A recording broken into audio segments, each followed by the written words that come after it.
हरि ओम मंडळी. शांताकारं भुजगशयनं पद्मनाभं सुरेशं विश्वाधारं गगनसदृशं मेघवर्णं शुभांगं लक्ष्मीकान्तं कमलनयनं योगिहृद्ध्यानगम्यं वन्दे विष्णुं भवभयहरं सर्वलोकैकनाथं. हरिः ओम. काल आपण पाहिलं, अर्जुनाने प्रश्न विचारला, त्यातल्या पहिल्या प्रश्नाचं उत्तर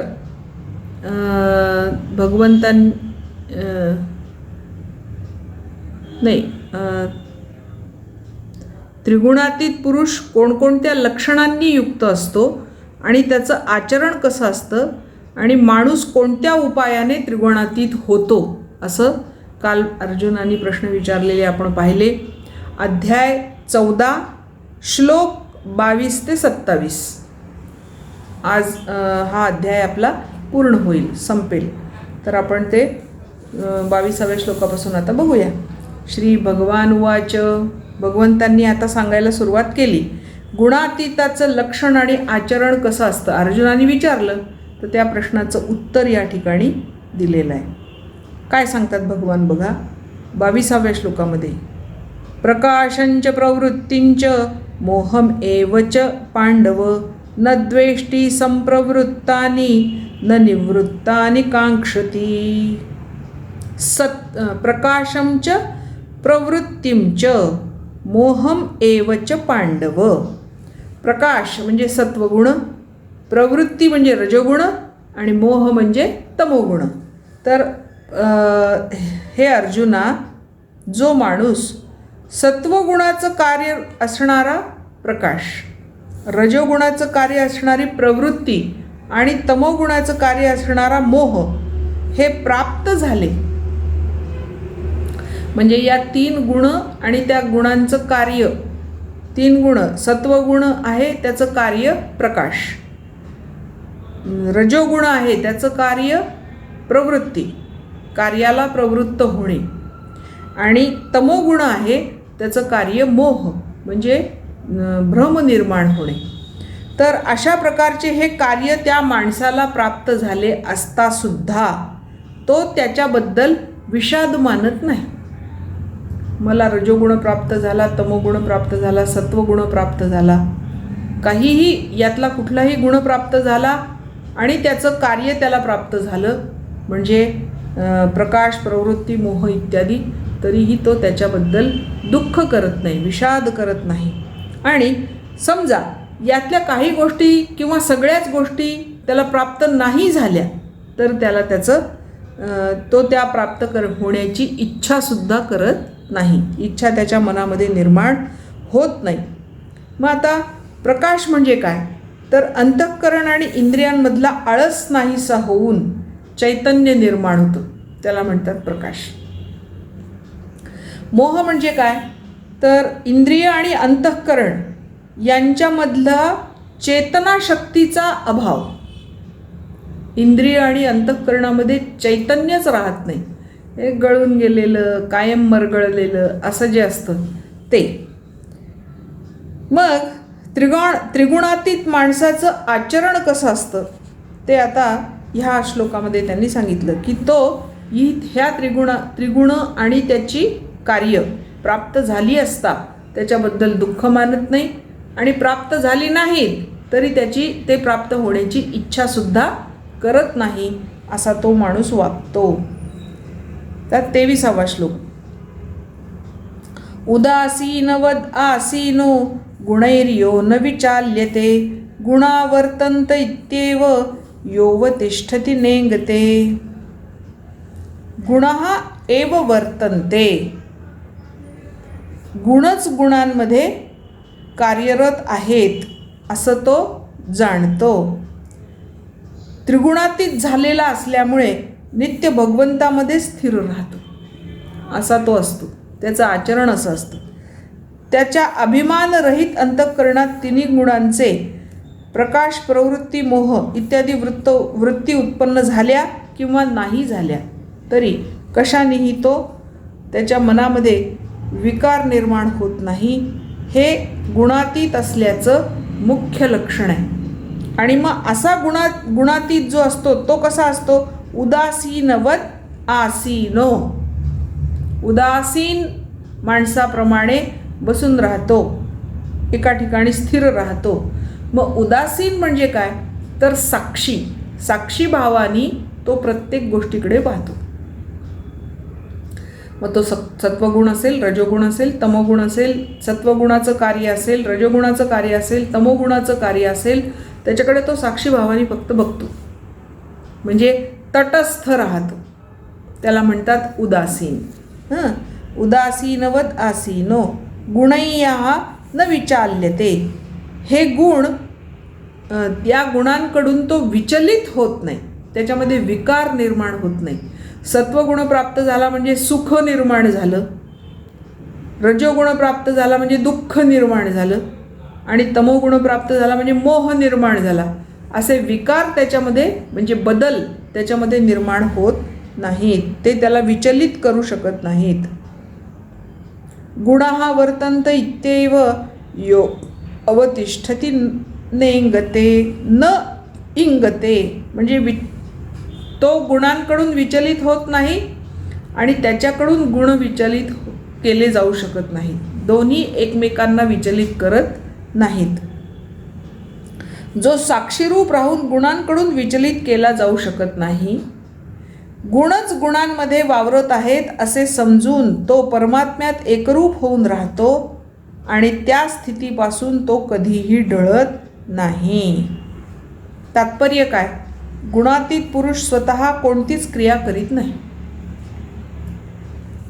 त्या माणसाच्या अंतःकरणासह संपूर्ण प्रपंचाचा अत्यंताभाव आणि परमात्म्याचा स्वाभाविक भाव जागरूक असतो. म्हणजेच संसाराशी त्यांनी नातं पूर्णपणे संपवलेलं असतं आणि भगवंताशी पूर्णपणे नातं जोडलेलं असतं. हे त्याचं लक्षण. जो त्रिगुणातीत झालेला आहे तो, त्याला त्या त्रिगुण प्राप्त झाले तरी काही त्याच्यात विकार होत नाही, त्याच्यात विचलितता येत नाही, आणि नाही प्राप्त झाले म्हणून तो ते प्राप्त होण्याची इच्छाही करत नाही. आता पुढे 24वा श्लोक. समदुःख सुख स्वस्थः समलोष्टाश्मकांचनः तुल्यप्रिया प्रियो धीरः तुल्यनिंदात्मसंस्तुतिः. तो सगळीकडे समभावानी वावरणारा, व्यवहार करणारा असतो. त्याच्यामध्ये समत्व निर्माण झालेलं असतं. कारण काय? सुख दुःख तो सम मानतो. स्वस्थः, स्वमध्ये स्थिर असतो, कारण त्याला स्वरूप ज्ञान झालेलं असतं आणि त्या स्वरूप ज्ञानामध्ये तो स्थिरावलेला असतो. त्याच्यामुळे तो इकडे तिकडे भटकत नाही, विचलित होत नाही. मग त्याची वृत्ती कशी असते? समलोष्ट अश्मकांचन. तो ढेकूळ, दगड आणि सोनं.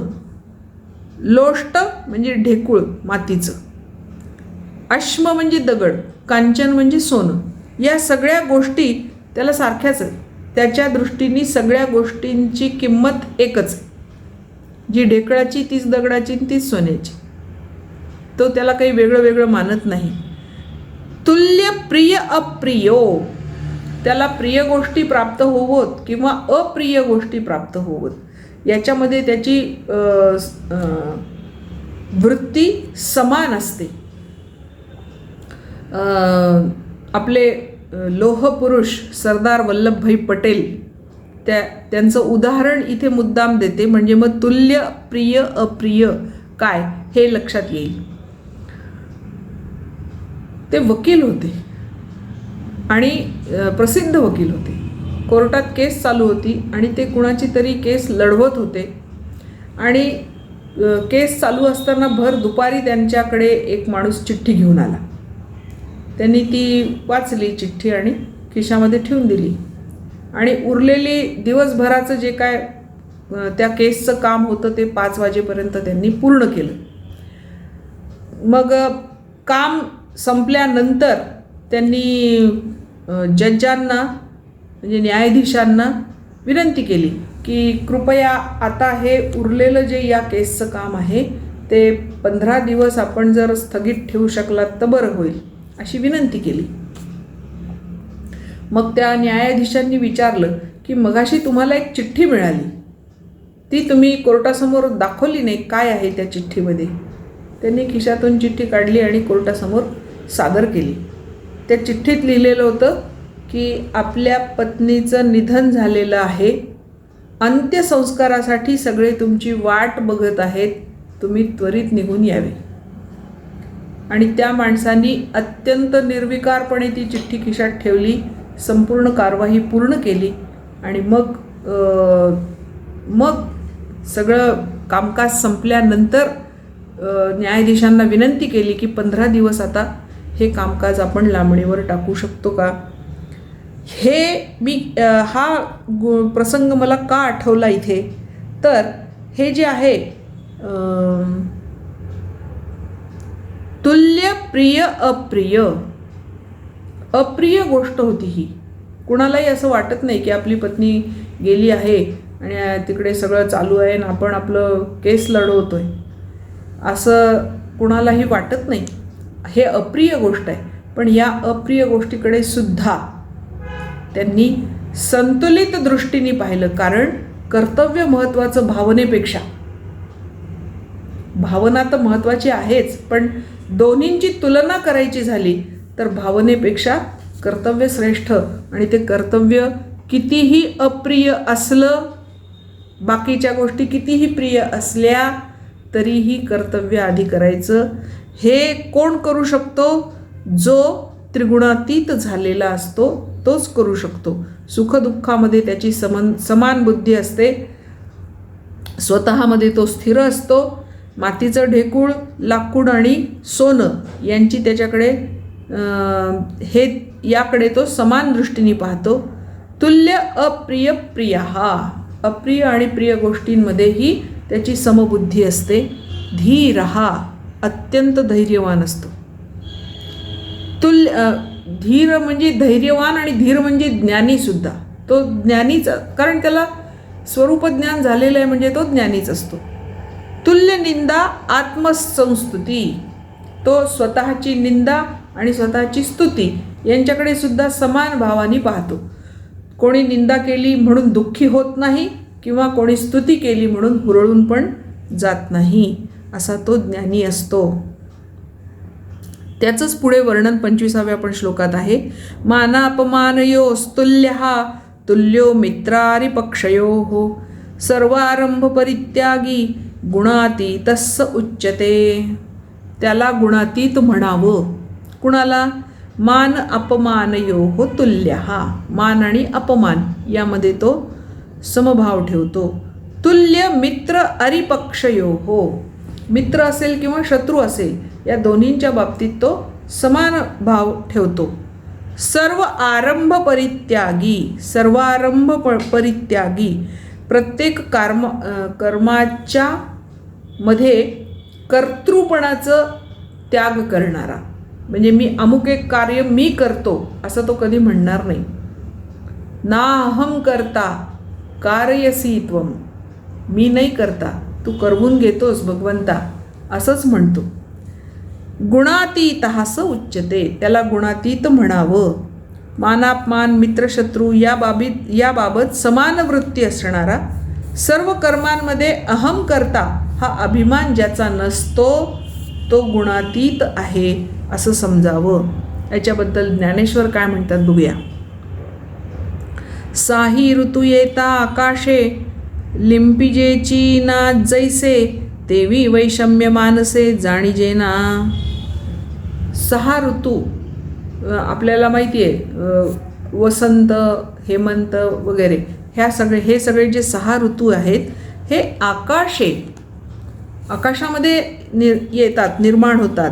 लिंपिजेना चिकै जैसे, ते त्या आकाश त्या ऋतूंनी लिप्त होत नाही. तेवी वैषम्य मानसे जाणीजेना, त्याप्रमाणे या त्रिगुणातीत माणसाच्या मनाला विषमता किंवा वैषम्य किंवा दुःख जाणवत नाही. आणि ही एकुपाही आचारुतयांच्या ठाई तरी व्यापारासी नाही झाले दिसे. त्या बाबतीत एक आणखी तुला गुण सांगतो, व्यापारासी नाही जाले दिसे. तो व्यवहार करत असतो पण करत नाही अशा पद्धतीने तो व्यवहार करत असतो. म्हणजे मी त्याचा करता नाही ह्या पद्धतीने तो व्यवहार करत असतो. सर्व आरंभा उटकले प्रवृत्तीचे तेथ मावळले, जळती गा कर्मफळे ते तो आगी. त्याच्या ज्ञानाग्नीमध्ये ते तो आगी, त्याच्या ज्ञानाग्नीमध्ये जळती गा कर्मफळे, त्याची सगळी कर्मफळं नष्ट झालेली असतात, जळून जातात. त्यामुळे सर्वारंभा उटकले, कुठल्याही कार्याचं कर्तृपण तो स्वतःकडे घेत नाही. प्रवृत्ती ते तेथ मावळले, आणि सगळ्या प्रवृत्ती तिथे निमाल्या, मावळून गेल्या, नष्ट झाल्या, असा तो असतो. सुखे ना शिणे, सुखासाठी हा कधी शिणत नाही. पाषाणू का जेणे माने, पाषाण म्हणजे दगड, दगडाप्रमाणे आपल्या मनातले संकल्प विकल्प त्यांनी सोडून दिलेले असतात. दगडात जसे संकल्प विकल्प होत नाही, दगडाला मनच नसतं, तसं त्यालाही मन भगवंताला अर्पण करून टाकतो. नवनीत, मनाला नवनीत म्हणतात आणि भगवंताला नवनीत आवडतं. मग माणसांनी भगवंताला देण्यासारखी तेवढी एकच गोष्ट आहे आणि ते म्हणजे मन. ते त्याच्याकडे नाहीच आहे, त्याच्यामुळे ते मन त्यांनी भगवंताला देऊन टाकलेलं आहे. तैसी सांडी मांडी मने वर्जिली असे, सांडी मांडी संकल्प विकल्प, त्याच्या मनाने संकल्प विकल्प सोडून दिलेले असतात आणि म्हणून त्याला गुणातीत म्हणावं असं भगवंत सांगतात. मग अर्जुनाने आणखी एक प्रश्न विचारला आहे, गुणातीत होण्याचा उपाय काय? काय केलं म्हणजे माणसाला गुणातीत होता येतं? त्याचं उत्तर या 26व्या श्लोकामध्ये दिलेलं आहे. मामचयो अव्यभिचारेण भक्तियोगेन सेवते, सगुणान समातीत्य एतान ब्रह्मभूयाय कल्पते. एतान गुणान समतीत्य, या सगळ्या गुणांच्या पलीकडे जाऊन ब्रह्मभूयाय कल्पते, तो माणूस ब्रह्म्याला प्राप्त होण्याला पात्र असतो. कल्पते, पात्र असतो, तो ब्रह्मीभूतच होतो. कोण? मामच यहा अव्यभिचारेण भक्तियोगेन सेवते, जो मला अव्यभिचारी भक्तीच्या द्वारे भजतो, माझं चिंतन करतो, मनन करतो, निधिध्यासन करतो, तो या सगळ्या गुणांच्या पलीकडे जाऊन केवळ ब्रह्माला प्राप्त होतो. उत्तम प्रकारे ब्रह्माला तो प्राप्त होतो. शाश्वत धर्म जो आहे तो असं सांगतो की या शाश्वत धर्माचा कोणी निर्माता नाही, किंवा काय म्हणू आपण त्याला, बौद्ध धर्माचा जसा गौतम बुद्ध आहे ना, किंवा बाकी इतर धर्मांचे कोणीतरी संस्थापक आहेत, तसा या सनातन धर्माचा कोणी संस्थापक नाही. जेव्हापासून भगवंताची निर्मिती आहे किंवा भगवंत आहे तेव्हापासून तो धर्मही त्यांच्याबरोबरच आहे. म्हणून हा सनातन धर्म जो आहे त्याला शाश्वत धर्म म्हणतात. आणि शाश्वत धर्मामध्ये ब्रह्मभूयाय कल्पते हे महत्त्वाचं आहे. ब्रह्मीभूत होणं हे महत्त्वाचं आहे. आणि त्याच्यासाठी माणसाचा देह माणसाला प्राप्त झालेला आहे भगवंताकडून. तर असा हा गुणातीत माणूस असतो. आणि गुणातीत होण्याचा एकमेव उपाय अव्यभिचारेण भक्तियोगेन. आता अव्यभिचारी भक्ती म्हणजे काय? तर इकडे तिकडे न भटकणारी. व्यभिचार म्हणजे एकाची श्रद्धा सोडून दुसऱ्यावर ठेवायची, दुसऱ्याची सोडून तिसऱ्यावर ठेवायची, याला म्हणतात व्यभिचार. मग भक्ती कशी पाहिजे? अनन्य अव्यभिचारी. एकदा एकावर भक्ती तुम्ही ठेवली, श्रद्धा ठेवली की ती तिथून हलता नाही कामा, ती डळमळीत होता नाही कामा. डळमळीत न होणारी, एका ठिकाणी दृढ राहणारी अशी भक्ती जो करतो त्यालाच ह्या असं गुणातीत होता येतं असं भगवंत सांगतात. आता याच्याबद्दल ज्ञानदेव काय म्हणतात बघूया. तरी पार्था परियेसा मी तव येथ ऐसा, रत्नी किळावो जैसा रत्नची की तो. हे अर्जुना ऐक, मी तव येथ ऐसा, मी जसा इथे आहे कसा, रत्नी किळावो जैसा, रत्नामध्ये रत्नप्रभा असते तसा तसा मी आहे. रत्नची की तो. आणि मग ती जी प्रभा आहे ती रत्नस्वरूपच आहे, रत्नामध्येच आहे. पै परमाणू भूतळी हिमकणू हिमचळी, मज माझी निहाळी अहम तैसे. पै परमाणू भूतळी, या संपूर्ण भूतलावर अनेक परमाणू आहेत. हिमकणू हिमचळी, हिमाचलावर सगळे हिमकण आहेत. मज माझी निहाळी अहम तैसे, म्हणून माझ्यामध्येच तू त्या भगवंताला पहा, माझ्यामध्येच तो भगवंत आहे असं तू पहा. ऐसे निबा समरसे दृष्टी जे उल्हासे, ते भक्ती पै ऐसे आम्ही म्हणो. अशा प्रकारे समरस होऊन जी दृष्टी भक्तीमध्ये उल्लसित झालेली आहे तिलाच आम्ही अनन्य भक्ती म्हणतो, अव्यभिचारी भक्ती म्हणतो. आणि ज्ञानाचे चांगवे येची दृष्टी नावे, योगाचेही आघवे सर्वस्व हे. हे जे ज्ञान आहे, हे जे उत्तम असं ज्ञान आहे, ज्ञानाचं जे सार आहे, ही जी प्रफुल्लित दृष्टी आहे, हेच या संपूर्ण योगाचं सार आहे. आता गुणाते किरीटी जिणे या नवती गोष्टी, जे एकपणाही मिठी पडो सरली. एकपणाही मिठी, ब्रह्म ऐक्याची मिठी. ब्रह्म ऐक्याची मिठी पडली की तिथून बाजूला जाता येत नाही, खाली वर कुठेही जाता येत नाही. गुणाते जिणे, या गुणांना जिंकल्यानंतर काही शिल्लक राहतच नाही, डायरेक्ट ब्रह्मगाठ पडते, ब्रह्म ऐक्याची मिठी पडते आणि मग तिथून परत येता येत नाही. किंबहुना ऐसी दशा ते ब्रह्मत्वगा सुदंशा, हे तो पावे जो ऐसा माते भजे. जो मला भजतो, अनन्य भावानी माझी भक्ती करतो, त्यालाच हे प्राप्त होतं. हे ब्रह्मदशा त्यालाच प्राप्त होते, दुसऱ्या कुणालाही प्राप्त होत नाही.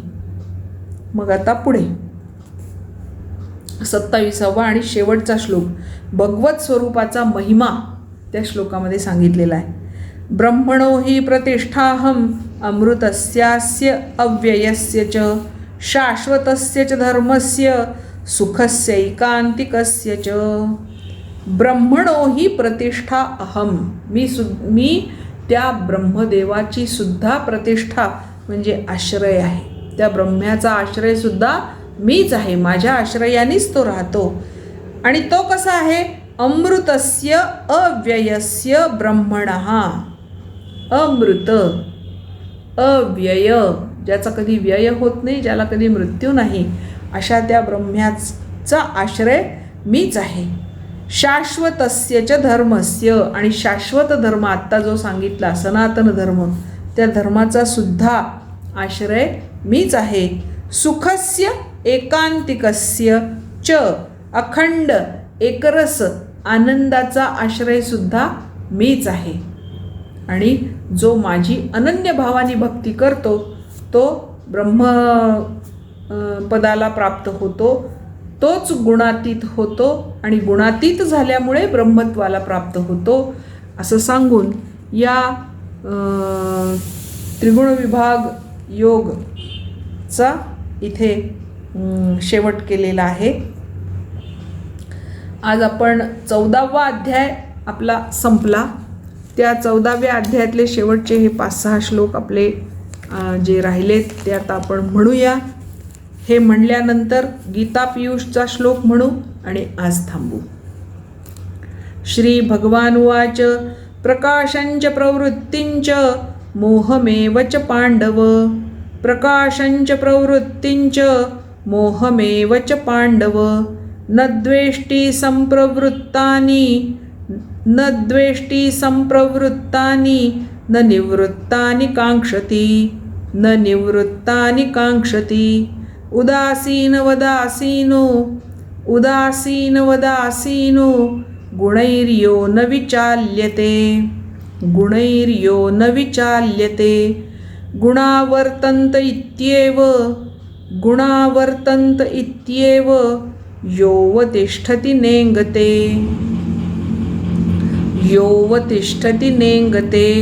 समदुःखसुखस्वस्थः समलोष्टाश्मकाञ्चनः तुल्यप्रिया प्रियो धीरः तुल्यनिन्दात्मसंस्तुतिः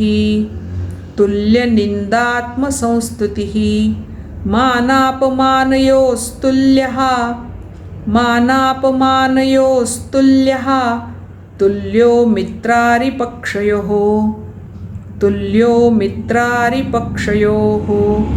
सर्वारम्भपरित्यागी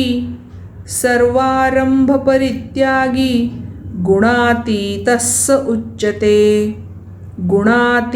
स उच्यते मां च यो व्यभिचारेण भक्तियोगेन सेवते सगुणान् समतीत्यैतान् ब्रह्मभूयाय कल्पते ब्रह्मणो हि प्रतिष्ठाहम् अमृतस्याव्ययस्य च शाश्वतस्य च धर्मस्य सुखस्यैकान्तिकस्य च ॐ तत्सदिति श्रीमद्भगवद्गीतासु उपनिषत्सु ब्रह्मविद्यायां योगशास्त्रे श्रीकृष्णार्जुनसंवादे गुणत्रयविभागयोगो नाम 14. श्रीकृष्णार्पणमस्तु. हरिः ओम. गीता पीयूषचा श्लोक म्हणू आणि आज आपण इथे थांबू. पार्थामी जनिता तशीच जननी माया जगत्संतती जीवा सत्वरजस्तमस्त्रिगुण हे स्वाभाविक व्यापिती जो सेवी परिभक्तीने मजतया हे बाधिती ना गुण झाला मत्समतो प्रिया प्रिय नसे त्या ते नुरे मी पण. पार्थामी जनिता तशीच जननी माया जगत संतती जीवा सत्वरजस्तमस्त्रिगुण हे स्वाभाविक व्यापिती जो सेवी परिभक्तीने मजतया हे बाधिती ना गुण झाला मत्समतो प्रिया प्रिय नसे त्या ते नुरे मी पण.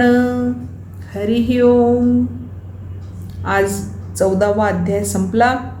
उद्या आपण 15व्या अध्यायाला सुरुवात करणार आहोत.